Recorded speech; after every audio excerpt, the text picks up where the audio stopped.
Mayo Experience. Mayo Experience. Mayo Experience. Mayo Experience. Experience. Welcome to the Pat Mayo Experience, presented by DraftKings 2023, the American Express. DraftKings picks and preview the final bets, one and done discussion. All here for you. Play in the Listeners League. Didn't get the link until Tuesday, so they made the contest smaller, and now it's almost full. So you might want to go get your spot right now. Link is down in the description. And if you want to get in the final PME DraftKings NFL Listeners League for the season, that is also down in the description right now. My walkthrough and ownership projections and modeling all comes from fantasynational.com. Use fantasynational.com/mayo. Get yourself 20% off any of the membership levels. Okay? Tambo is in studio with me.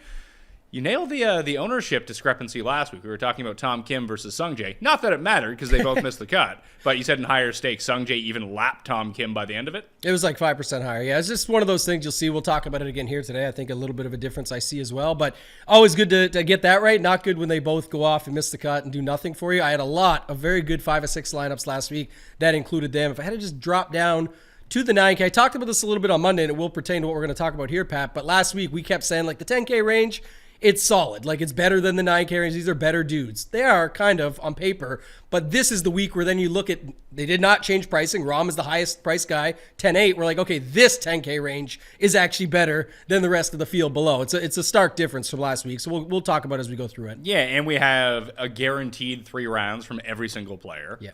And with the easiest courses possible. Although you could kind of make the argument that we've seen so many long shot winners here is like you just need to get the guy right up top and then just litter down below and hope to get lucky with the 1% guy that ends up coming first or second.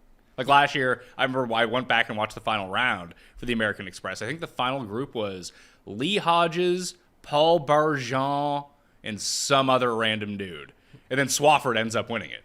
Yeah, long dong Paul Barjon, your boy. He's gone. Yeah. They kicked him off tour. Swafford's also gone. Well, he's on live, though. Yeah, I know. It just says you go back, so you're not going to see the repeat winner. Same as, with Cam Smith at the TOC. You got all that situation this year. But your boy, Siwoo Killer, came through last week. Siwoo him. He's the guy. What a week not to be on Siwoo Kim for the first time ever. Yeah, we played Hideki and won, and then we should have just went to your boy. I know. It would have been much better. And he dropped a woo. I saw our guy Baroff tagged you on Twitter. I don't know, RIP Pat's Twitter, but he dropped it on, and he did. He gave a woo like that at the end of the putt, and he went on to 18 and shipped it. So after the chip, he chipped in on 17. That was very nice. Loved that, actually. So, yeah, good week. Looking at that stuff last week, but not overall for me for DFS. No, I was there. I had it going. I had the 6-6. Everything was looking good. I didn't get my hopes up after what had happened the previous Sunday, and it was a good thing I didn't get my hopes up.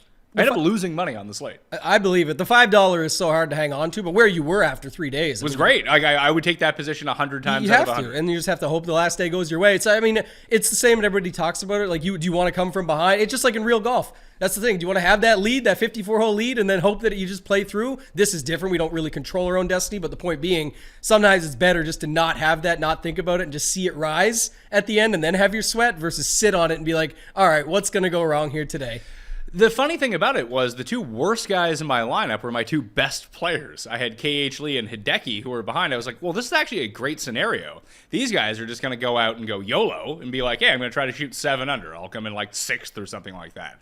It was like, who was it? Lipsky and Buckley and these guys like, well, these guys feel like they're probably going to melt at some point, and just no one played well. I think my entire team was a combined like 1 under for the day. Yeah, complete opposite of what you want, but to your point on like the Lee and Matsuyama guys like that, that's just the challenge of it. When they come out, that's what you like. And for round 4 Showdown, the same Showdown shows back this week on Mayo Media Network, a little slide in there. But yeah, from runpuresports.com. Yeah, Thursday, Friday will be on the Mayo Media Network. Then you can catch round 4 free for on our channel. But to bring it up with those 2 guys, like examples of players that come out and do that, like you said, then go 7 under or then go 7 over, because they are just firing at pins, and that's what you want, but you just have to have it go your way on that final day for it to give you any shot at the money up top. Yes, poor Hideki just couldn't make a putt all week. That's so right. That's a problem. But 2 weeks, I've been in the running to win GPPs each of the first 2 weeks. Gone disastrous on the final day, but I'm happy that I'm around. I'm lingering.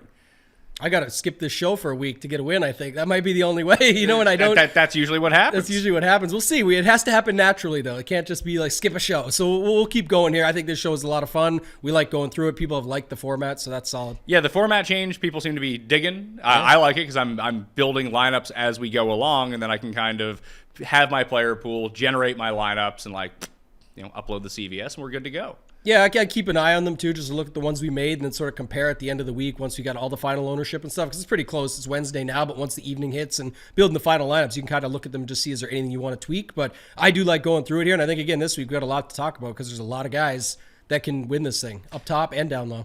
Let's get to the bets, what I finally put in. I was debating with myself. I left Cam Young off the card, so I went with Finau at 15-1, Tom Kim at 24-1, Hoagie at 45, Montgomery at 50, and Davis at 55. It's a bit jammed. I have Lingmerth at 250-1 as well with each of the 5 places. So hopefully Lingmerth just wins. That would be fantastic.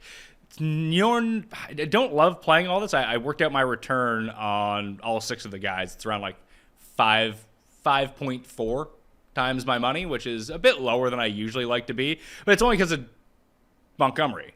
He was 50-1 when I saw him. We talked about it on the Monday show. It's like, why is he 50-1? He's going to be like 28-1 everywhere else. It was just a play on the number. I don't even really like the bet, to tell you the truth. Yeah, cash out one of those guys. You got cash out options. I don't really love the card, I'll be honest with you. Good. So, we liked the card last week. It didn't win. That's true. So I don't like my card either if it helps. I'm just saying that's, the plays there, it's definitely good players. It's just like I said, my card's just as ugly, so I don't really need anything here. I played Thigala at 55. I think him and the thing I would say, like him and Montgomery, what's the real difference? Both are very good. Both are volatile. Both are, can come through and score. But Thigala is literally, I feel like, left at least one win out there, if not both those times. Very bad mistakes down the stretch, those 2 chances he had at getting a W. I've been betting Montgomery throughout the swing season, and he just comes inside the top 10 every single week. So good. He just has one really bad round. Like the round he's supposed to score and either run away or tie himself for the lead. He's just like the worst guy in the field. Then he rebounds the next day, and it's too late. Yeah, it is true. I agree with you. Obviously, he's very good. We talked about this. People, talk, it's the putter. It's always the putter. It can't just always be the putter. I know it does show. I mean, for him, it kind of is always Yeah, the putter. but I'm saying in order to have those finishes like that, me and Kenny did the show. We looked through the numbers a bunch during the swing season. There was still other stuff that he does well to keep himself in there. He did well on the Corn Ferry Tour. Corn Ferry Tour, you got to make putts. That's where he got the job done there. But I'm just saying in general, I think it's, 50 is a fair number. I don't think it's like the best number, like this, crazy, you have to have it. No, it's not. But I just if you've been betting him, you have to have it. Yes. I didn't bet him last week. I should have bet him top 10, I suppose. But I can see he's in that 35 range now. I thought he was going to drop down lower and be more popular, and he wasn't. And 50 was just by far the best number on the market. Feinberg kind of talked me into it. That would be the one I would cash out if I was going to cash it out, because I wasn't really on Hoagie until I started thinking about it. It's like, well, he's playing great. Why wouldn't I go to him here? Yeah, I mean, he's fine too. Obviously, I like these. I like both those guys more for DFS than I do for betting. Right? They're 89, 8,400, very fair prices, just over the average. You can fit them in no problem this week, and it's a range that's going at least a little bit overlooked. Like Montgomery actually is getting a little ownership in there, but for the most part, same with Hoagie too, by the way. But the 8K range is pretty overlooked with the Stars and Scrubs approach, having the 3 full rounds. For the small one and done that we are doing, I selected Tony Finau. And that really what came down to me. It was either I was going to put Finau on or I was going to put Cam Young on. And I was like, you know what? I'd rather... I keep not hitting winners because I refuse to bet guys that are 15-1, and these are the guys that keep winning. Not last week, obviously, but in general. It's like, I think Finau's going to win. That was my first thought of this week. Like, remember when you texted me in Houston? It's like, yeah, Finau's just winning this week. I was like, nah. I'm going to wait for a better number. And then I didn't end up betting it. And of course he goes out and wins. He just wins now. It's great. Yeah, well, that was a crazy stretch. What is it, 3 and 7 or something? But it's still 3 of 7. Yeah, it is true. Yeah, obviously he's fine. I think a little bit of sticker shock at 10-2. It shouldn't be, but it's because when you got Rahm, Scheffler, Cantlay, we'll talk about X, and then of course you got all these guys in the 9K range that people love as well. It makes it tougher, and on the betting board, it's hard to see him up there, even though he's been the one actually winning events. So I have Finau, Jeff has Hoagie, and Cust has Will Zalatoris. For one and done? This week for the one and done. So last week, you and I took Hideki in the one and done. And we earned ourselves a very comfortable $20,000. Good to be at 2500th place in the race for the Mayo Cup. What do you want to do this week? Because I think Xander is actually a really interesting talking point here because no one's going to use him. Same as in DraftKings. Like, more people will use him on DraftKings. But no one's betting him. No one's using him in one and done. Like, if you ever want to get a 1% Xander, this feels like the week. Yeah, I don't want to, but I don't want to because I think you can get all the angles you need playing him in DFS at 10K when there's guys there around him like Finau and Cantlay that are picking up huge ownership and no one wants to play him. So I did come around on that thought a little bit. We'll talk about it when we get there and build lineups. Just that he definitely sounds healthier. The MRI came back negative. Hearing some things that people that talk to him, and situational stuff where he says he's better and he's going to give it a go. So I actually don't mind playing him in DFS now after I've got those updates. But what about, like you said, taking a long shot here for someone you'll never use again? Like we can make cases for Rahm, Scheffler, like, we can use them anywhere. Do you want to make a case for like Lingmerth, or is that too much of a long shot? Too much. I think we want to go somewhere down. Because I think that when we're trying to project out ownership, I think a lot of people are going to be on the same sort of thought process. Like, well, I don't need to burn a Scheffler or a Rahm or a Cantlay or whoever this week. I can use Hoagie or Cam Davis or one of the Cam Young, Thigala. They might actually go to those guys versus like that range of player. You know who I like this week? Tom Kim. Yeah, I was going to say something. I was just going to ask you this question is if you didn't, so Xander, a little bit of a risk still, but I get it. I'm playing him in DFS, but the point being for, if you didn't pick Xander as one of those studs, and like you said, I think a lot of people will just say, I can take a long shot here to your point. Who is it? Tom Kim would be the other guy up there that you'd go, or is there somebody else? It's not that Finau would be my preference. I think a lot of people are going to use Finau this week, and I will use him. Like, I have 3 teams and this team, but this is the one I want to do with you to talk through it. Yeah. I think Finau's a good selection for here. You could use him next week at Torrey if you want to. There's plenty of places to use Finau as the season goes along. With Tom Kim, everyone used him last week. He massively disappointed. Lost 7 strokes putting in 2 rounds. What if he just doesn't lose 7 strokes putting this week? Yeah, his ball striking's still there, and something you want. And it's a great course for him. You just go out and hit a bunch of 125-yard shots. You're good to go. I'd be comfortable with it. And because he sucked last week, and people used him last week, so they can't. Right. They're boxed out, so 14% of the field already used him. I don't think anyone's like, Tom Kim, he's the play this week. Yeah. So he's going to be like 1% owned. Yeah, and like you said, the other thing with him is you're going to be taking a shot wherever you use him. That's why people were comfortable using him last week. I used him in one last week. I thought just use him as the higher priced option, and in one and done doesn't matter the price, but you get what I'm saying. You could do that here. Like you said, you already got 14% off him. Not many going back to him. I'm very comfortable with that. I was looking at guys like Cantlay, Cam Young. Well, the other one I was going to bring up that like last week, Siwoo won sub 1% ownership. Like, that's a huge advantage on the field. Like, this is why we're talking about ownership. It's not only, yes, you need to pick the winner, but if you can get a winner that no one else has, it's worth like triple the amount of money in terms of the contest because no one else is gaining ground on you while you're pulling away. Sam Burns sticks out to me. That's the other And guy. I don't like Sam Burns this week. Like, I nothing Sam Burns this week. I haven't heard a single person talk about Sam Burns this week. Just no one is using Sam Burns. He's a great player. He could win. Yeah, I love him for DFS, and so I would love him for one and done. The only thing, that's my difference maker, where it's good to talk through this. Like Tom Kim, what are we saving him for? Burns, you could make an argument at the Valspar just to do it, but again, who knows? Everyone plays one and done differently. I know the people that are mapping it out are definitely circling him for that, so that's another good point that not as many will be using him here, and I love the spot for him right now. So I would like him or Tom Kim. That'd be the 2 guys I would roll out. Let's go with Sam Burns. Let's do Burns. Sam Burns will be our official selection for the Mayo Tambo team in the one and done. The Kim advice, is strong though. For those that are maybe new to one and done, just joined it this year. To your point, that's kind of the angle. It's not just a zig when they zag. It's like you said. There's 14% played him last week and got a miscut, $0. You use him this week, pick up a win. You're laughing because not as many nobody wants to chase a miscut, and 14% can't play him. So you're already in a better spot. Obvious stuff to some. For those that are just starting out one and done for the first time, it is good strategy. Listen, don't take my advice. I played 5 teams last year and cashed one of them, and it was a min cash when it came down to it. I'm not good at one and done, but there is a decent strategy of, listen, you got to pick your winners. You got to make sure you hit your like 5 to 7 throughout the course of the year. It's very difficult to do if you want to be in the running when you have 1 pick per week. However, I have had more success, and I usually get away from the strategy of, here are the top 10 players on the board. Who are the 2 guys no one's betting? And just use them. Yeah. It works well. And all things betting, DFS gambling Yeah. with golf, it's oftentimes correct because everyone thinks they know everything, and then it's the complete opposite. So a lot of variance. That's the way to go about it. I love the call. Let's use Sam Burns. Weather doesn't matter.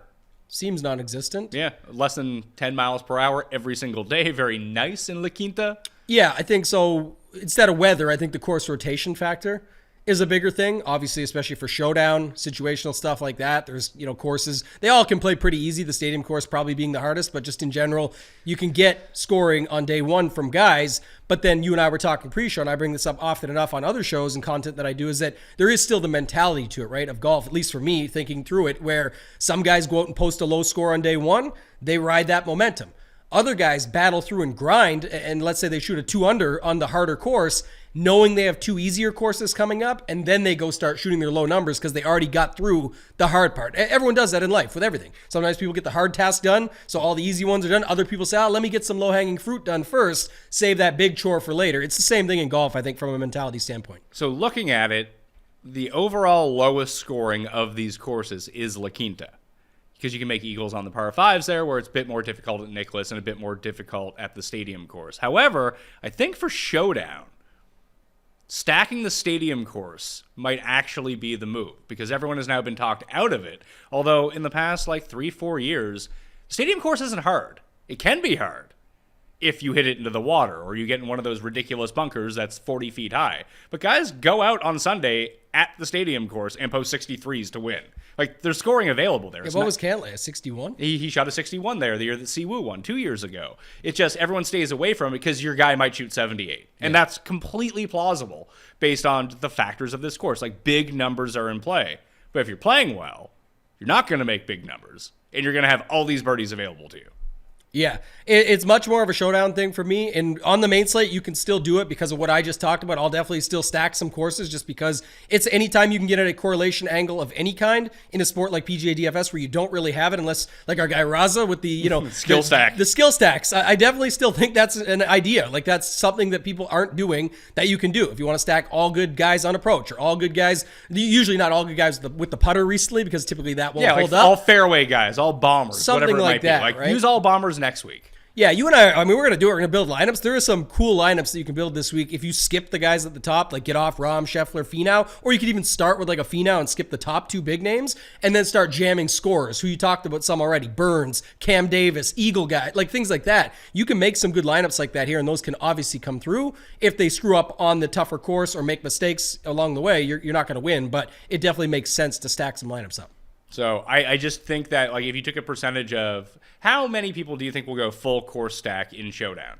More than normal. I don't know what the percentage would be. What would you guess? 20%? 50%? I would say probably, I was going to say 3 to 4 times the normal. So if the normal's 5% of stacking a wave, so let's say 20%. Let's say probably exactly 20%, maybe even more, to be honest, just thinking out loud now. All right, let's call it 25%. So of those 25% of people that stack one course in particular, how do you think that gets divvied up between the courses? La Quinta, Nicklaus, Stadium. So Stadium's probably sub 5% full on stack. You would expect. See, that's why I think it's a good play. Yeah, you can do it. There's nothing wrong with it. I also think, though, if you're going to do that, though, why don't you just not stack courses and just play everybody? Just pick your spots. Well, it also depends on the day, too. Well, right now we've got clean weather everywhere. So No, just based on the best guys start, because they want all of the best players to play the Saturday round on TV at the stadium course. So I think they start at La Quinta. So they go La Quinta, Nicklaus, Stadium. So the guys that are playing Stadium day one are the absolute biggest jabronis possible because they're off at La Quinta on Saturday. That's why I'm saying I don't see much value in round one. Well, even though it's a small percentage, I don't know if it's actually an edge just because less people are doing it.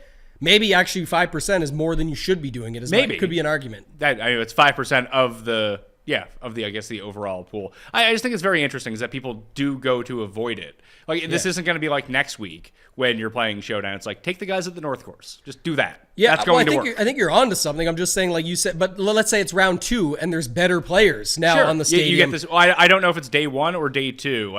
You have the Rahm, Scheffler types. They're all going to play in the rotation until they get to Saturday. Then they'll be at the stadium course. One of the first 2 days, you're going to get the second tier guys of Aaron Wise and Thigala and Putnam and those guys, and they'll all be at the stadium course. That's the day that I think it has more validity to your point of doing it, because now you've got the best guys or the better guys that can actually score well enough. And if they don't make the mistakes, you can come through and get there. But like I said, I still don't mind just mixing them in.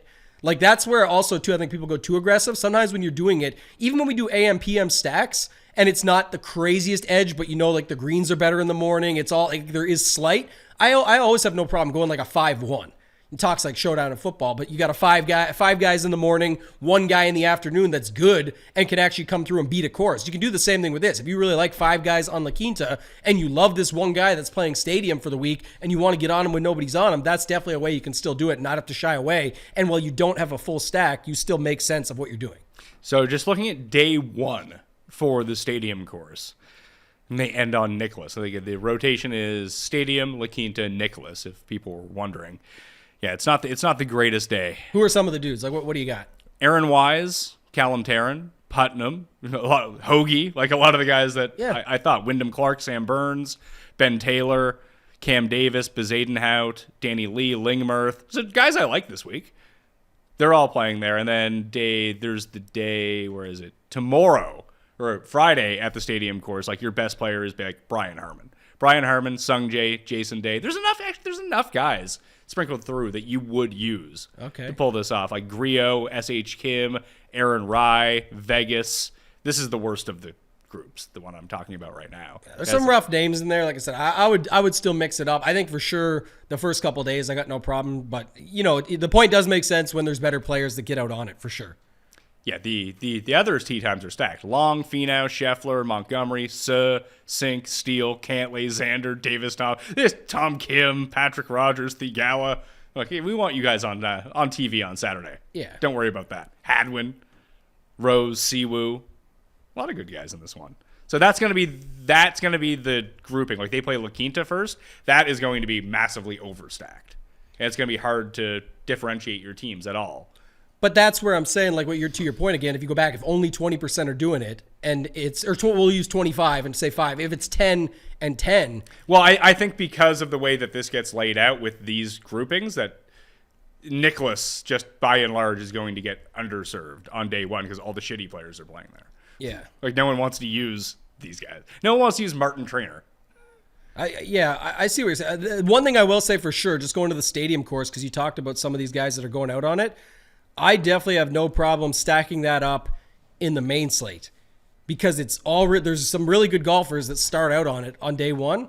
And that, like I said, if they can grind, again, it's not even a grind, it's the Stadium course. I'm just saying, my point being, if they get through that and they've got to feel very good going into day 2 and day 3, playing La Quinta and Nicklaus. And that's where I think you can get a little bit of an advantage stacking up that way, even though it's more of a showdown thing.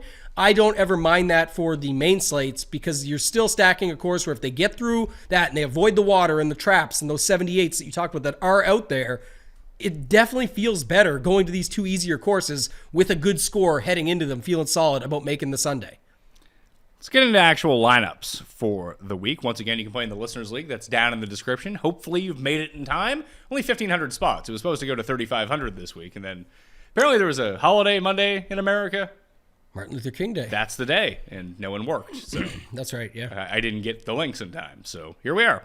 So they shrunk that down. The NFL's down there too if you want to go find it, and I will be using fantasynational.com/Mayo for that discount for all of the stats and tools and simulations. All that fun stuff is in there. Still working on the new simulator tools right now, so shout out to Moose for doing that.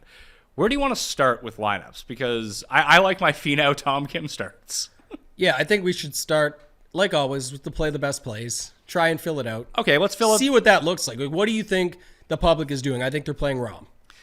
Really? I've got him for sure. Like I don't see, in terms of ownership, any sort of differentiation between Rahm, Scheffler, Finau, and Cantlay. Wow, in fact, I think Cantlay might be the highest owned of those guys. I've got Rahm and Cantlay as the 2 highest owned. One thing I was going to bring up, and I'll say it now because I brought it up earlier, was Scheffler looks way lower owned than Rahm. But I promise you, when we get there, lock, I agree. They're going to be in sync a little bit more. Maybe it's right now it shows as high as up to 30, 25 to 30 range for Rahm. It does? A lot of places. I've got 3 sources in here. So Fantasy National has him crapping out at like 18%. For Rahm? For Rahm. Yeah, 0 chance.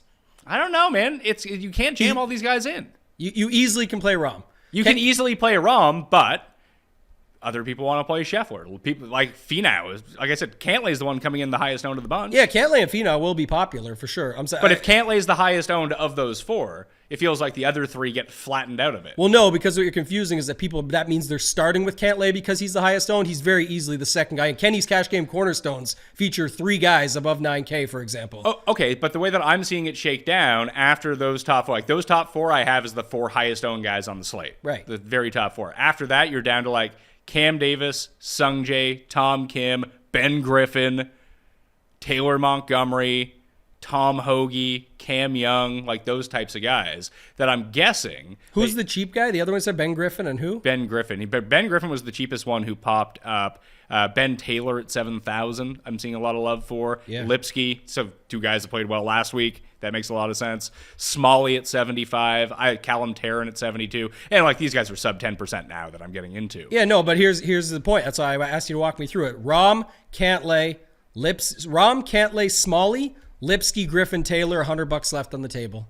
Okay, but if you just take Rahm out of that and you go Cantlay, now you can build that lineup that I think people are more inclined to do, especially after last week, where you have like Cantlay, Hoagie, Cam Davis, like these $8,000 guys. You throw Ben Griffin in there, who continues to play well. Now you're back up to 75. You can go like Smalley. I mean, Putnam's going to be popular this week, even though his price is outrageous. Yeah, I mean, we're talking closely about the same thing besides who the starting point is. Yeah, but you land on the same shit is what I'm saying. Yeah, but I Pendrith. tend to think that this like mid-8s with the guys that have been playing every week and playing well, I think I have them projected as more popular than you do. Where you have the top more popular, I have that range a bit more popular. Yeah, I would hold to that because that's just how it's going to work. There's literally so many guys that you can play in the 6s and 7s low. Like low 7s, look how loaded it is. And not all these guys have full ownership, but just to give some of the guys, like people are playing Smalley, people are playing Will Gordon, people are playing Lipsky, Jagger after last week, people are playing Luke List this week even is getting $7,200. He's popping. So Callum Tarrant is getting mentions. I think they're not going to be over-owned. I'm just saying the point of there's so many guys, and that's why it's spread out. It's not saying who's popular down there. When you see them all 5 to 10% range, or 4 to 8, however you want to range it, that's great that you can get overweight. But I also think it shows you where people are going. And for me, the 8K range, all I really have is Taylor Montgomery, Cam Davis, and Hoagie. Yeah. And that's it. So that tells me not as many people are playing a 10K, 3 8Ks, and 2 7s as are playing the dudes up top. And I do have, we're going to get to the part as well where, how much is, I guess Harmon's 93. It's not like he's going to be unowned. Mm-hmm. Burns does feel like Burns and Aaron Wise are the two that really stick out in the 9s. It's just like no one's going to these guys. Okay, I was going to say, because the elephant in the room is already here. The highest owned guy on the slate, I think, is Cam Young. $9,100. He fits every build. People are jamming him left and right. He's showing up to me already at 25. And I think that gets even crazier in high stakes because he's 9,100, 20 to 1 now, is he? Like, I mean, he's the guy who's been bet all week. I went to go bet him, and I missed the 28. People at 28, it went to 22. And then it went to 20. I was now like, it's okay, 20, no, I think. thank you. So going back to your point, then let's go Cantlay Young because that leaves $700. There is a gap from Rahm to Cantlay, so you can start there. So this is the lineup that I ended up at your Rahm Cantlay lineup, just to kind of close on that. Rahm, Cantlay, Lipsky, Griffin, Tarrant, Will Gordon. Yeah, and I went Taylor Smalley to match your ownership because that's what people are doing. But that's... Yeah, they all fit. That's like, you think that's going to be a very common lineup? Do you think that people punt one of those spots and get back up to... Who is in the 8th? Who's the lowest owned? Hadwin or Hoagie or Thigala? Because you could do that. Like, if you took Will Gordon out, let's say, and you went down, who's someone people like? How much is Eckroth this week? Is he like 6,300 again? I thought he was. He's not. Oh, Eric Cole's only $6,300. Okay. By the way, congrats on that. It didn't end up mattering, but no, he did not. He did make the cut. So he couldn't putt. Yeah. Hey. He was crushing his approach. It was like the first time he never putted in his life. A guy named Eric Cole that we post a hockey picture with all week. He couldn't putt. Can you imagine? Listen, usually the hockey guys are good putters. Great golfers, hockey players. They are very good golfers, yes. Eckroth is 6,700. Okay, maybe we need to find like loser of the week, and we can call it the Eric Cole special. See if we can sneak one of these like absolute jabronis through the cut line. Is it Eric Barnes? Is it a new Eric? It's probably like Andrew Novak or something. That's Paul's guy, Andrew Novak. He's solid, man. I remember he shot a 5-under bogey-free round on Sunday, and I think he finished 12th. $6,400 in this field. Oh man, he goes $6,500. He's been so bad. Yeah, I'm playing the guy that played good last week. Ben Martin though would be the guy, $6,500. Well, people are playing him. He has great history here, solid. Like you can play him. He's $6,500. Or you could play Shank, the birdie maker. He does love birdies. Remember when he was 11 under last year at the Farmers? And I am playing Shank this week. I like him. There was actually a graphic up last week that showed it was like about it was the graphic, I think, at Tour Picks posted it. Joe. It was a good graphic, but everyone started coming at the graphic. He didn't make the damn graphic. PGA Tour did. It's like obviously Sung Jae is 300 ahead. He played so many events. It was like it wasn't a by tournament graphic, but the point was like Shank was right there next to him.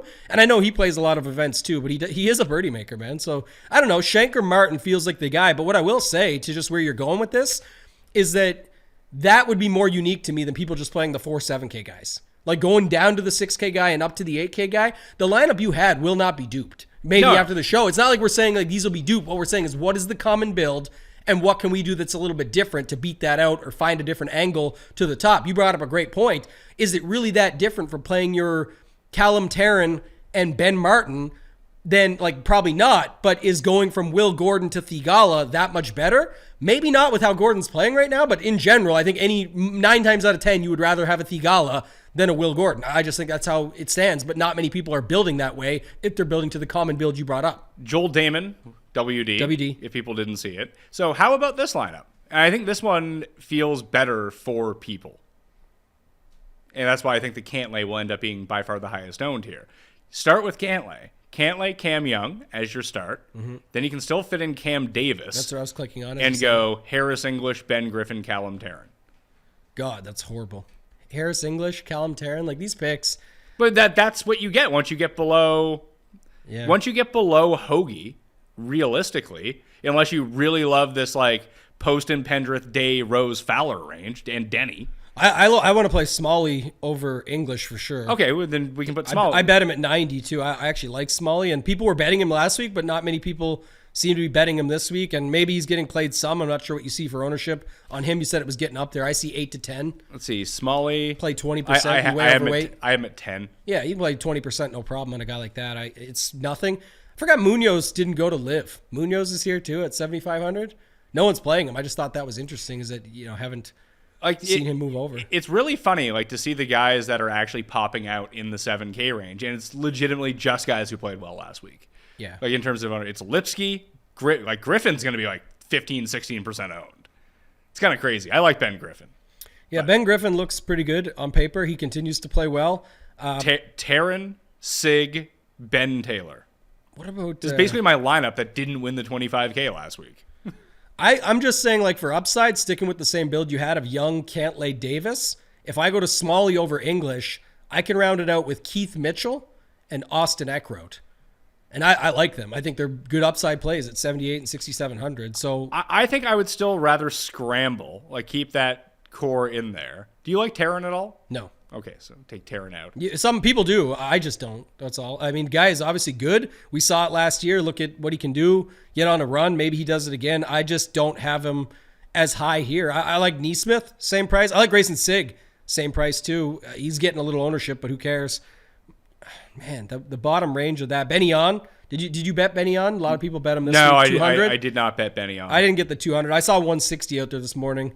Don't have them though on the card. So here's a different way. Instead of the lineup that I just gave you, with Taryn and Griffin and Smalley in it, I can rejig that a little bit because I actually really do like Lingmerth this week. So I'm going to use him at 67, and so I can go Cantlay, Cam Young, Cam Davis, Tom Hoagie, Gim, and Lingmerth, 68, 67. Fill in whoever you like at 67 and 68.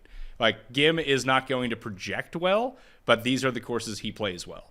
Pete Dye courses, hit some fairways, go out, hit everything to 15 feet, hopefully make some putts. Yeah. We haven't heard from the Gim Reaper in a while, so and he's one of my favorites. We might still be waiting to hear from him, but it could be anyone in that range though. Instead of Gim, who pick your poison of whoever you like. Who's 69 or 68? It could be Adam Long, a former winner here. Well, if you're already going down there, that's what I'm saying. You like Lingmerth. This is kind of putting our stuff together. If I like Eckroat, I can actually move your other guy up, Hoagie, to set Sahith. So now it's Young, Cantlay, Davis, Sahith. Talk about scoring. Austin Eckroat, the GOAT, let him go low, and then your boy Lingmerth comes through for us. Like, that's all you would really need to happen. It's not going to project well. It looks like shit, but it's because we're taking shots on 2 6K guys. But, Pat, here's the build now. 10, 9, 8, 8, 6, 6. Took me a minute there. No 7K guys, what I was trying to say. That's pretty unique. There is no 7K There's guys here. Like, that's what we're trying to look for. And while it doesn't project as well for whatever reason, it's golf projections, who cares? The point is that there's definitely not that much of a difference between those 7,200 or 7K guys that are getting 8 to 10% ownership and these guys that are getting 1 to 2% because they're $400 less and they didn't play as well last week or play at all last week. So I like this style of build where we're going right now. Skip all of the 7s. And listen, we'll mix back in the 7s. We gave you some 7 options to go with. And I don't mind Harris English, by the way. Harris English starting to play a little bit better. Yeah, people can do that. I don't like him. I don't think anyone's going to him. But far more people are going to Smalley than Harris English. Yeah, I would stick with those people. I'll go down with those people. I'm not a Harris English guy, so take that for what it's worth. I just, from what I see, the numbers do not look good. And maybe if you've got him, like I always say, if you project him to be a much better player than the guys that are around him, then he gets better on paper. I'm seeing the same 5% ownership to 10% on all these guys, so it doesn't matter. It's not about ownership for me. I'm just playing the guys I think are better golfers in that range. I found this really strange because you do see all this flat ownership in the 7s, except for one guy who is projected at 1% right now. Taylor Moore. Bezadenhout. Oh, okay. Yeah, he's got no ownership going to him. But isn't this sort of the classic style Bezadenhout course that you would want? Like, you hit fairways, that's good. You hit wedges and you make putts. That's literally the 3 things that he does well. Yeah, he does everything else poorly. It's just he did all those things poorly last week, so that's where people will go off of, right? I didn't even remember him playing last week, but yes, there he is. Had to scroll down. Very poor. Scroll down, Pat. He was there. Looking at this range, though, that's the other side of it. Like Denny McCarthy, Keith Mitchell, Davis Riley, Patrick Rogers, Rose, Day, Fowler. Yeah, what are you doing with the old guys here? We call Kuchar. I legit don't know. Kuchar last week was the guy I liked, and I'll say it this week. He got there. Yeah, and guess who's going to get there this week? Fowler? No. Jason Day. Oh, my God. He said, man, he's done some interviews talking about how healthy he is and ready to go. We want him when he's healthy. He's going to break down as the season goes on. Do you think that he is just getting himself primed? I mean, I like him at Torrey next week, obviously. It's where he always plays well. Is he just getting himself on like a 3-week heater, 3-month heater here, maybe go compete at the Masters, then he immediately joins Liv? Well, I was going to say that. How are him and Rose? I talked about Munoz. That's just because whatever. But like, how is Fowler not on Liv? Well, that got canceled out. He's getting paid for sure. I mean, I'm not the guy to speak on it or know anything about it, obviously, but a lot of people have said it and talk about those guys getting money under the table in the back end and all. He's the PGA guy. Like, he brought all, they say like, well, look what they did for him. Look what he did for them. They got 40-year-old dudes rocking orange suits out at the golf course, hanging out, cheering on Ricky Fowler. Like, that is something. He's doing a lot for the PGA Tour as well, so I'm sure they're taking care of him. But with JT, Tiger, his boys, you got to stay in that group. That we talk about what path you're going down with Smalley and English. When Tiger Woods is the path or the Live Tour, you're going the Tiger Woods path, Pat. That's for sure. Well, to circle back to the lineup that I gave you, that was the Cam Young Cantlay with Gim and Lingmerth at the bottom. We'll keep in Lingmerth. We can change to Eck Goat if we want to. But that had $100 left over. And for me, I prefer Finau to Cantlay, and you could make Finau work in that lineup. Finau, Cam Young, Cam Davis, Tom Hoagie.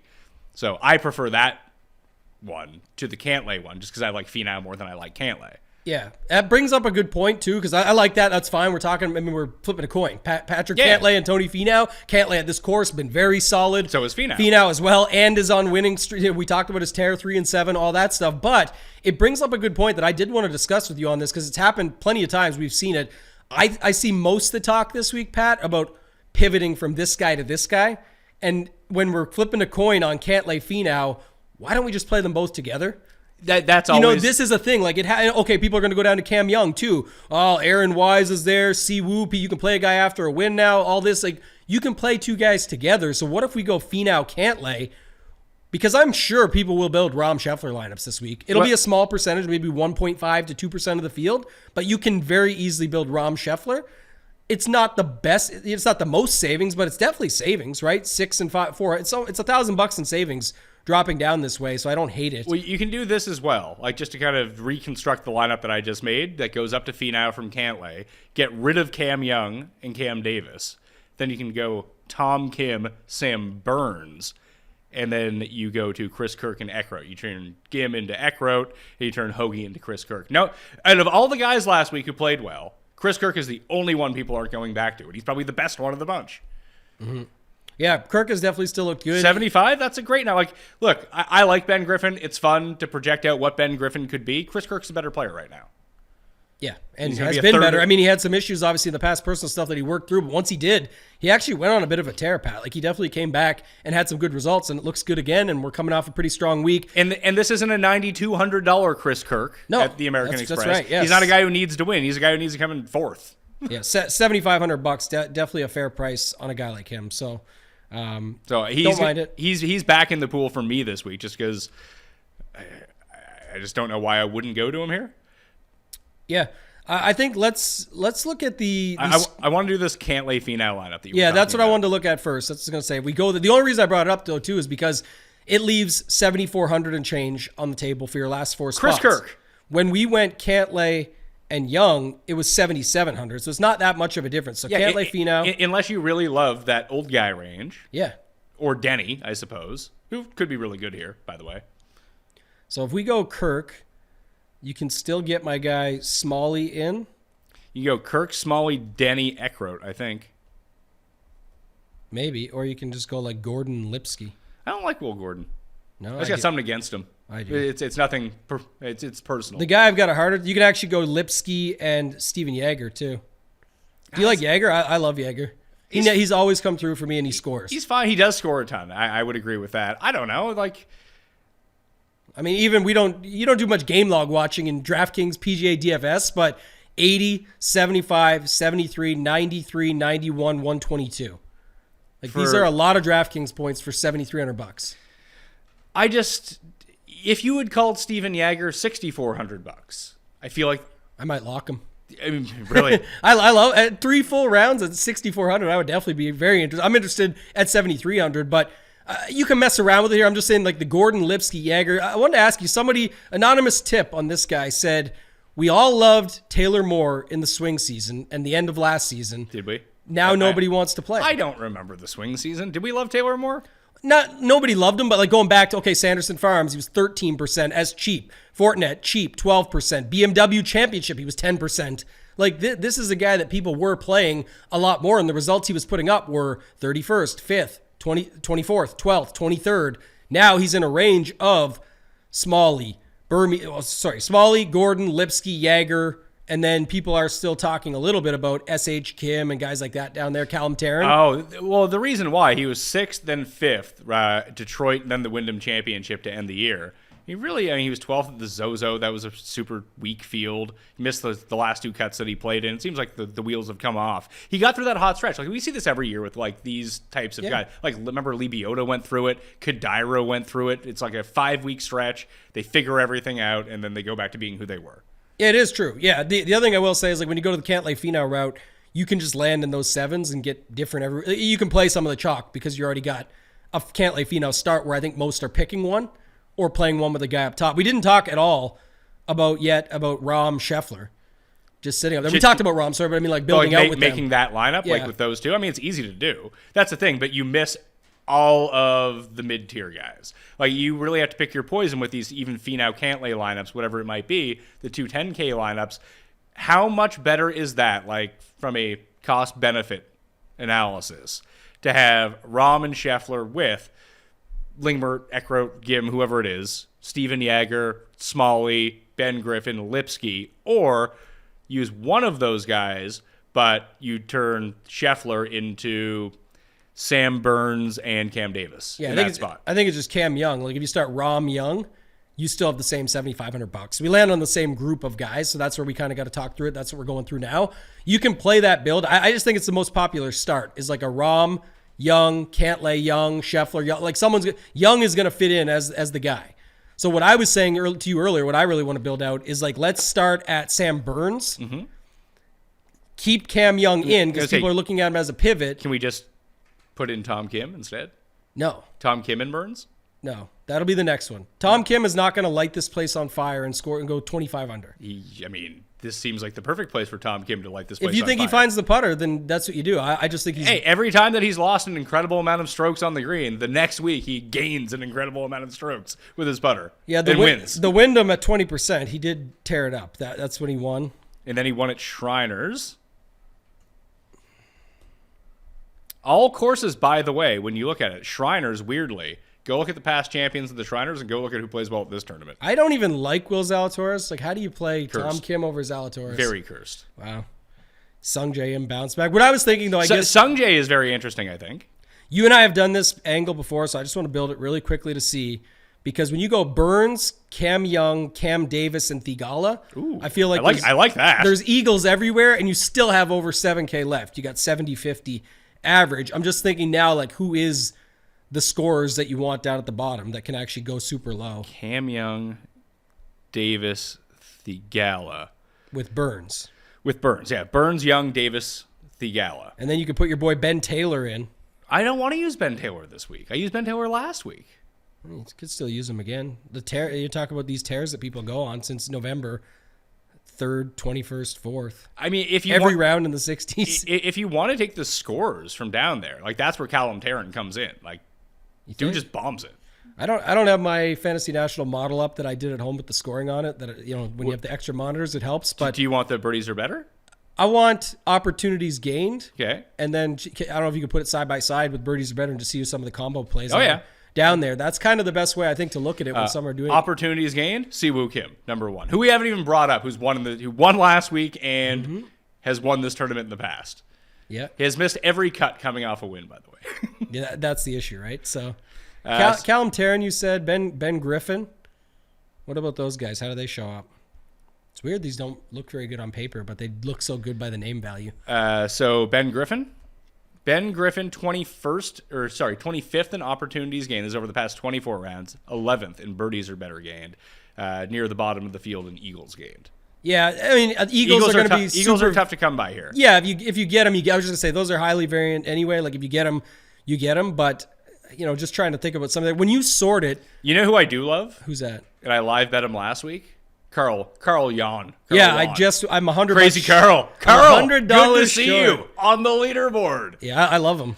He's 6,900 this week. He's a great play, and he's talk about scoring. I don't know what he shows up on your side there, but 9th in opportunities gained. Dude just pin seeks. Yeah, that's all he does. For example, RSM Classic, to give you an example of a guy like this, comes in 39th place. How many DraftKings do you think he put up at $6,900?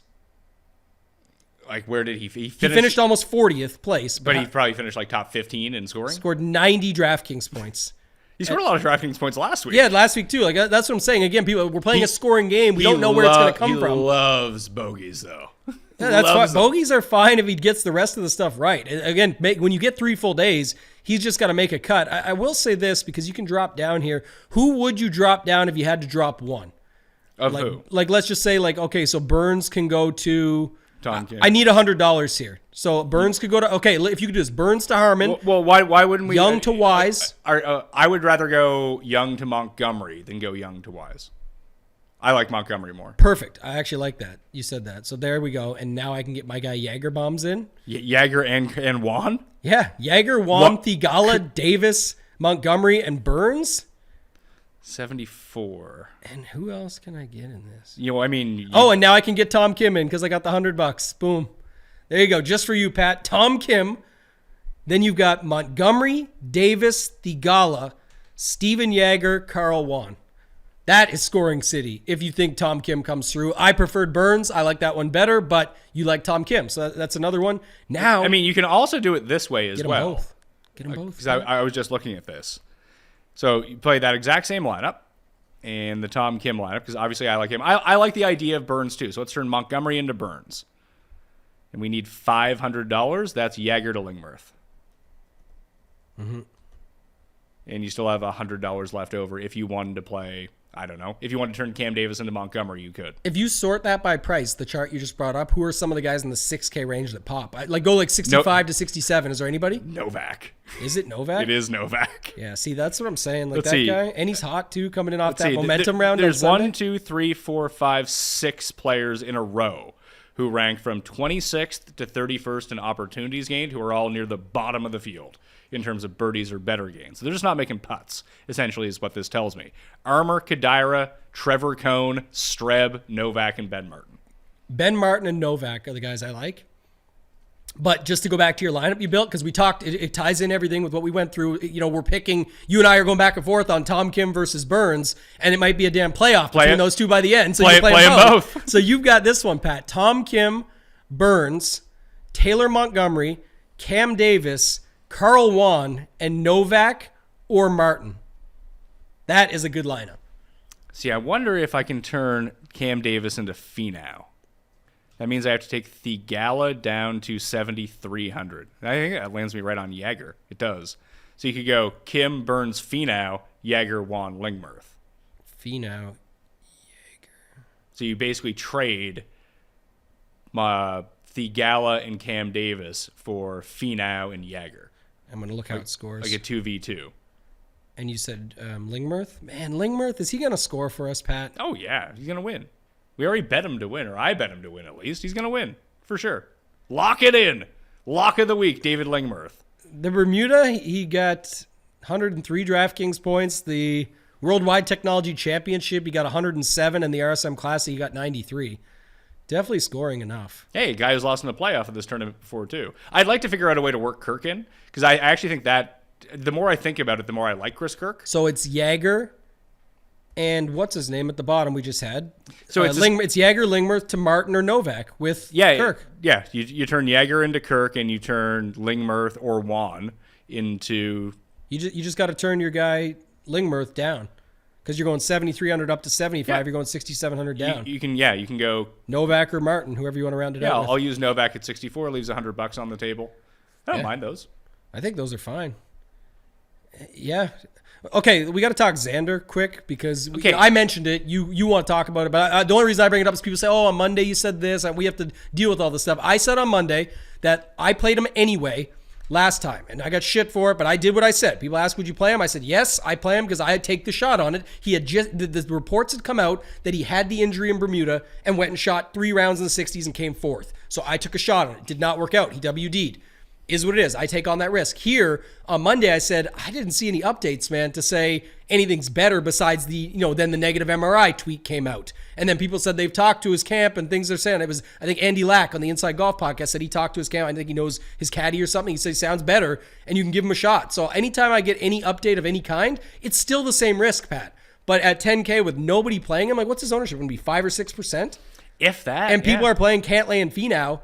If he comes through, him and Cantlay, by the way, the Good Mojo group, they're going out together, the boys. PC, Patrick Cantlay, poor clothing. We saw that picture. Did not work out. But this is the course he does better at. So I'm just saying, he's 10K.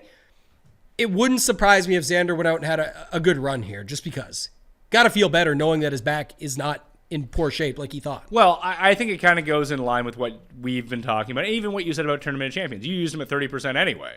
Why wouldn't you use him this week? Yeah, originally, because then what I was saying about that, the only point I made so people can get clarity is that I said then I got my answer. He was not healthy. He withdrew. That hurts. I need some sort of positive update to commit, not just I played him last time, so play him now. But now I've got the positive update. I have to go back in at 10K. So to kind of spell this out for everyone, I think you need to interpret different risk in different ways based on the format that you're playing. If you're playing in a single entry, you probably shouldn't be playing... Right. If you're playing a 3-max, he probably doesn't make my 3-max. But I understand what you're saying, that in these large field tournaments, if you can get Xander at 5, 6, 7%, you're probably going to lose anyway. Yeah. That this gives you a good shot if he plays well to actually win. Exactly. So I understand that. In the one and done, I don't think it's super necessary. Betting-wise, it's absolutely not necessary. Exactly. Great points at the end there. And truthfully, I really don't care what other people think, but the angle I was saying on that was that, if you play Xander, people come at you when he WDs and say, oh, of course, you're an idiot. You played this guy that had a bad back and was going to WD. If you play him at 6% like I did and he wins, people say, people are idiots. They really didn't click Xander at 6%. He just had the injury at the Hero and came through and came fourth. It was obviously a good play. You get the angle both ways no matter what. I'm saying what I always say, 80% of your lineups or more, die every week anyway, if not 99% for the month. You had one sweat and it still did not make money in the end. My point being, a lot of lineups go to waste either way. I'm more comfortable taking on the risk. I think you did a great job just now breaking it down on where you do it, where you don't do it, if you're even willing to take on the risk or want to take on that risk. So I really like the breakdown you gave. You do not need them. It's something like one and done, endless options. Here, it's a play on the ownership, the field, the game that we play. Yeah, it's just figure out what game you're actually playing and figure out how to get to the top of it. And like you said, 99% of lineups don't win anyway. Correct. So, but I'd rather do it with Xander, and that's a great final point on it. I would rather do this with Xander, where I can take 10%, be double the field, or 15%. I'll probably take in this case 3 times the field probably, and I'm still live in 85% of my lineups, but I'm also doing it with Xander Schauffele. Yeah, it's not. I'm not going to the bottom and saying, you know what? If our boy John Pack, Johnny Earrings, has a good week this week at 6K, I'm going to ship all the money. I'm going to take 15% of them just to be unique. I'm not doing that. We're talking about Xander Schauffele coming off of positive reports. That's what we're talking about here. In a spot where Finau, Cantlay, Zalatoris, Young, Rahm, Scheffler are all super owned, that I can just take a shot with him, and he's still going to slide into that spot. If you're playing Rahm, Cantlay, maybe I play Rahm, Xander. Maybe I play Cantlay, Xander, and say they go out and play off of each other on day one and continue that throughout and have a good week. Who knows? But I like that. In a Pro-Am format, they can just joke around and shoot the shit. Meanwhile, Cantlay is usually telling people they're too pampered and go get a Mai Tai and all that stuff. Maybe he's okay with it when he's chilling there with his buddy and they play better. I like that. I like that angle. I'm going to add him in. Adding him into the pool. All right. He rates out as a very good play. We didn't talk, let's just very rapid fire, because I think we've built the lineups. What's your favorite type of construction here? Because I kind of like the last one that I built. That's Finau. I like the Finau Tom Kim start. That's just what I prefer this week, because it still allows me to use some of those 8K guys that I like so much. Mm-hmm. But even that last one that I built, that was Finau, Kim, Burns, Kirk, Juan, Novak. I don't mind that build here either. Now, I prefer Lingmerth to Novak, but that's not a make or break for me. Yeah, I will say this. I do love Cam Young this week. Everybody does. Like I say, he's probably going to be the most popular in high stakes. It's going to get a little bit out of control. I'd imagine 40%. He's pushing at $9,100. Remember that this is also a tournament with a massive amount of variance. Yeah, I do think that, but I also think because you get those 3 full rounds, how good he is, the upside, the capability, the numbers, the matchup numbers are good, the betting odds are good. It's golf. Anything can happen. I'm just saying there's so many guys we saw below that we can get different with, and I can have him as my third guy in, so I can build with him differently. But what I will say, Pat, and I talk about this one all the time, I think it's one of the best roster construction plays you can do, is when you go 2 10K guys, whether it is Cantlay, Xander we just talked about, whether it's Rahm, Scheffler, whatever you decide to do up top, it forces you to skip the 9K range, and you have no choice but to have the FOMO and to let that FOMO go to waste because you can't get there. You just can't do it. If you go Rahm, Scheffler, and then Cam Young, you have 6,500. Sorry, I shouldn't say you can't do it. You can physically do it, but do you want that lineup? Do you want Ben Martin, Lingmerth, and Eckroat rounding it out just so you can get Rahm, Scheffler, Young? I don't think so. Personally, like I said, I think those other builds look better, and I'm comfortable just using 2 guys up top. So to me, that's not my favorite build. My favorite build is when you use 2 studs, skip the 9K, and build down from there. Putnam. We didn't talk Putnam at all. You mentioned that you like him. I like him enough, but not enough. I bet him again. So if that tells you something, everything is he 45 to 1? I got him at 50 to start the week. It's a lot. That's a steep price for Andrew Putnam. Yeah, it is. It reminds me of last week though, some of the bets I made there. That's just that I'm not proud. But what was I looking at with him that I saw? I had something here on him that I really liked. I think it was his the history, and then recent form, obviously that he's got too. So his course history here is definitely good. I know that. You can do, and then stats wise too, he looked pretty good. He's only 8,700. So you can do Finau, Schauffele, Cam Davis as your start. And go Jaeger, Juan, Lingmerth. So Finau, Schauffele, Cam Davis, yep. Carl Juan, Steven Jaeger, David Lingmerth. And you can mess around with that if you wanted to. You could turn Jaeger into Kirk, go Lingmerth down to Ben Martin. That's another way to play that, which I actually think I like more. I just really don't like Ben Martin is the problem. Is there anyone with 66 who's not bad? Oh, Ariel! Oh, I could use Ariel. I think we've got the guys down there that we like. I guess the other build that I like too, just to talk through it, because I don't hate that build you just did, but the other one where we didn't land on any 7s was extremely interesting because everyone lands on at least 2 sevens, if not 3. So I guess that's where it's a little bit aggressive. Maybe you don't have to avoid 7s altogether. You don't, obviously. But if you know most people are landing on 2+, if not 3+, is probably more common. Having 2 or less 7K guys in your build, regardless of what happens when you're getting 3 full days and all of that, I think is fine. Even if it means just like a $6,900 or $6,700 guy, they're pretty much the same guys. They just can only put so many guys in that 7K price range on DraftKings. All right, so rapid fire. Rahm versus Scheffler.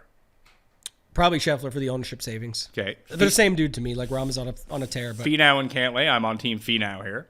I'm on Team Cantlay. Xander we talked about. We didn't talk about Sungjae really or Zalatoris at all. Going back. And I don't have them in my pool right now. So I don't know what to do with these guys. Zal is such an interesting one. We talked about it all last season. It comes back to it again. It's a birdie fest. Some say, okay, he's better when the field gets a little bit stronger. This field is stronger. Would you consider it a strong field? That was another take this week a lot had because the OWGR stuff. But everyone, some guys pointed it out. I think it was PGA tout, John. He said this is a great point.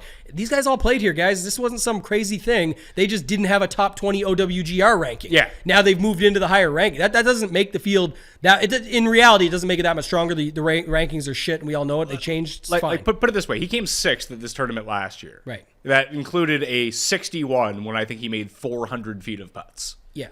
Like that's just not happening again. You know, like he was pin seeking last year. He was all over the pins, and he turned into regular Zalatoris when he got to the stadium course and couldn't make a putt. Like this kind of makes the case for your Tom Kim play even more. A guy that's just an incredible ball striker. That what if he makes those 400 feet of putt, then he probably wins of putts. He probably sure, wins. but Tom Kim actually does this. No, that's what I'm saying. So I think I have Tom Kim as a better play than Zalatoris, but I'm always against Zalatoris unless we have a strong field. Tough course. I mean, next week is a great Zalatoris course, as we saw last year. Correct. But we can always see where guys get hot. Him and Jason Day in a lineup together. They get hot this week just to get us all revved up for next week when they always crush and do well. So Sungjae, yes or no? Because he seems to be yes. the weirdest. We didn't talk about him, Pat, because of where he falls. That's what makes him a great tournament play as well. There's another example. If you, instead of Rahm, Cantlay, why don't you just go, like if people are going to start Rahm, Cantlay, and still get to Cam Young and fit those 7K guys and maybe 6K, why couldn't you just go Rahm and then drop down to Sungjae instead? Well, would you rather use Xander or Sungjae? Sungjae still. I just talked up all that Xander stuff. I'm going to play him, but I'll probably have more Sungjae just because he's a guy that I can use everywhere. Herman. I just can't get to 9,300. It's like Putnam at 87. Like, they might end up being great plays by the time we look back at the tournament. They just don't deserve to be in this range. Yeah, Harmon's expensive, but again, another guy that... Like, would you rather play Sam Burns or a half-owned Sam Burns or a doubly-owned Brian Harman? Yeah, I see them almost the same ownership as the challenge, but I would obviously take Burns. This is where you and I talked last season doing the show, different format, but we would talk about this often where it's like one guy won 3 times, one guy doesn't win. Right? And that's what we have here. So I don't care what your numbers say, your projections, your stuff. Well, but you're also thinking like projections are median projections. Right. And I bet you in a head-to-head, a lot of the time that this would be a pretty close matchup, that Brian Harman finishes inside from 7th to 37th, maybe more often than Burns does, because Burns like wins or misses the cut. Yeah. And this is where when people say PGA DFS is so hard, and it is, or it's Keno, and it is. It's just the general point of this is just like a logic decision. Again, how much volatility do you need to build into your lineup? We did some earlier with like Davis, Thigala. Obviously, all those guys can shoot the 60s or the 80s because they're going to pin seek, and that's where we get the scoring opportunities from. But in this scenario, Harman's definitely safer. But is he? Because Burns actually still has the upside to make the cut, obviously, and win. So you're just balancing that act. And I think oftentimes I'm just going to lean to Burns with the W upside. Yeah, and then you have Si Woo there. We didn't talk Aaron Wise at all. I know people are high on Aaron Wise in particular. I just don't play Aaron Wise. Yeah, that's that's where you could pivot if you wanted to go. I mean, Cam Young is squeezed between Si Woo and Aaron Wise, but I'm with you. I like Taylor Montgomery at 8,900. If I could find the money, I'd rather go up and take my chances with Si Woo over Aaron Wise. Yeah. The only thing that sits in the back of my mind is the thing about how much was Si Woo last week? Do you remember? 8,200? 8,400 or 8,200. I think it was 82. This isn't a big price increase for a guy who just won and has won at this tournament before. There was like a thing done where it showed guys that come off of a win. DraftKings like study, where their prices? DraftKings study where they do worse when they get more expensive the following week versus if you have a guy like if a Lucas Glover wins in a field when he's 9,400 in a rough event. And then he's 71. And then he drops down field. to 71 in a tougher field. You're probably better off to play him. And I know it's just the samples will always be lower, but the point was made that it kind of makes sense. Like he's obviously still a good play, and now his price goes down $2K just because the field got stronger, but he was playing good enough to win on the tour last week. That's the angle here. But again, going back to see who I'd have no problem with, I just prefer the guys around him. KH Lee, another name that we didn't bring up. If you're looking for him in fantasy golf championships, for whatever reason, wherever they draw their odds source from, KH Lee is just all fucked up and he just appears at the bottom. He doesn't have odds. It didn't happen last week, same as this week. If you're looking for him, he's there. It's just his name throws off like the API source. I don't mind him in DraftKings. You probably are getting saved on the one and done by having him jammed at the bottom. No, and not sure, but finding him. I'm just saying if people need to know. But you have this entire we didn't build any lineups with any of these guys, and there's a range of 20 guys who are all names that people usually like to play, and we just couldn't land on them. Like Hoagie was the lowest of the 8Ks that I landed on. But you have KH Lee, Hadwin, Windy C, shout out Kirshner on that one, Pendrith, Poston, Day, Rose, Fowler, Mitchell, Denny, Patrick Rogers, Davis Riley, Bez, Damon WD, Dietrich, super popular from the swing season, Griot, Harris English, Brendan Todd, and then you get to Smalley, where we started building lineups again. That is a group of 20 players that when we were building these faux lineups, we just did not get to.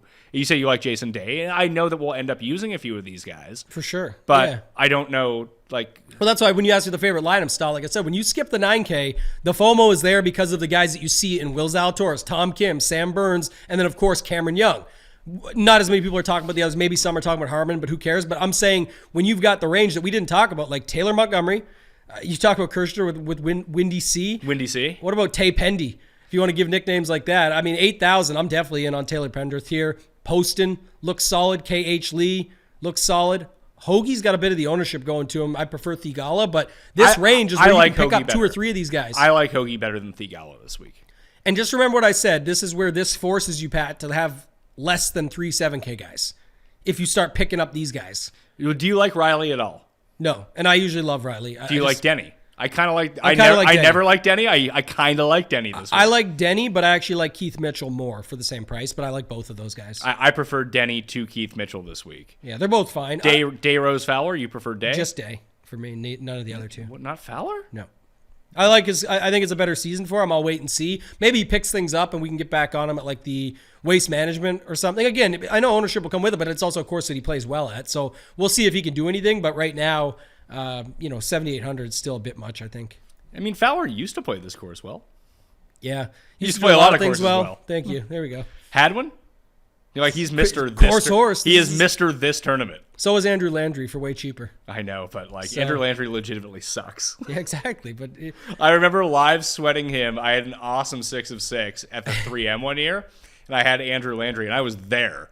So I followed around Andrew Landry, and he got to whatever hole it was. It was number 18. So number 18, this long par 5. You have to hit it over the water. It's he hits a ton of fairways, so it's not that big of a deal for him. He'll just lay up. He can even try to get there in 2 if he wanted to. Just make a par, you make the cut. He hooks it into this bunker I didn't know existed until I walked past it. You couldn't see it from the tee box, and he's just jammed into the side of it. He made an 8. Missed the cut. I was like, oh God. That's what you get for following Andrew Landry. But I know. Yeah, neither of these guys, like I said, you can make cases for them all. I do think the best point that was brought up that you said was just this 8K range of the guys we didn't talk about. It's not because we're not playing them or don't like them. It's just that we're showing you, again, the construction that others are going to. It's very clear what's happening. Whatever happens up top happens, but people are playing 2 or 3 or 4 7K guys and leaving the 8Ks to the couple of guys that we mentioned that they like. So if you want to get 3 8K guys and then see where that takes you, I've got no problem with it. Okay. That will do it on the Pat Mayo Experience. RunPureSports.com is going to be live on Thursday and Friday on Mayo Media Network. Free shows for DraftKings Showdown. And when you steal my take about, hey, maybe we should stack up the stadium course, guys, you're free to do that. I'm the king of crediting sources, so I'll mention your name drop you in there. But yeah, it'll be 9 p.m. Eastern, free shows Thursday, Friday, and then the round 4 version will be on the Run Pure Sports YouTube channel, free as well, same time on Saturday. And yeah, that'll do it for me. My Twitter works. Your Twitter works, mine does not. I'm currently shadow banned. Hopefully by Friday it should be back. I keep thinking today is Friday because we're doing a show in studio, but that's the NFL show. We are doing the last NFL show between you and I of the season this week. Tomorrow. We're going to do it. We are going to film it. It's not going to come out till Friday. That's correct. So people will get it then. But yeah, you can follow me on Twitter at @ToeTagAndTambo. The tidbits are out for this week. A lot of good ones. And then we had the winner and the second place, Buckley. There was only 20 guys of the 144 last week, and Buckley and Siwoo, shout out PGA Tout again. He had him as his spotlight play of the week and got the W. I used a lot of Buckley. Buckley was awesome. I had so many good. I had Buckley, Lipsky, Jagger. I had Buckley, Lipsky, Ben Taylor. Yeah, even better. Like, It didn't turn out to be even better. I mean, you actually had good. You had a shot up there. I'm saying mine were mostly dead because the only couple that I had that had those guys with 9Ks was like Henley Harmon, and it just didn't do enough. Yeah, mine was Hideki, Montgomery, KH Lee. Mm-hmm. That sort of build. Wish I had just played Connors, as it turned out. Yeah, it's easier when it's over. Right? Idiot. Dummy.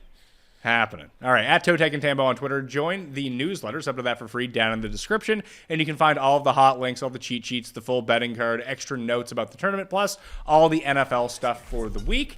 That will do it for me. Thanks for watching. I'll see you next time. Mayo experience. Experience.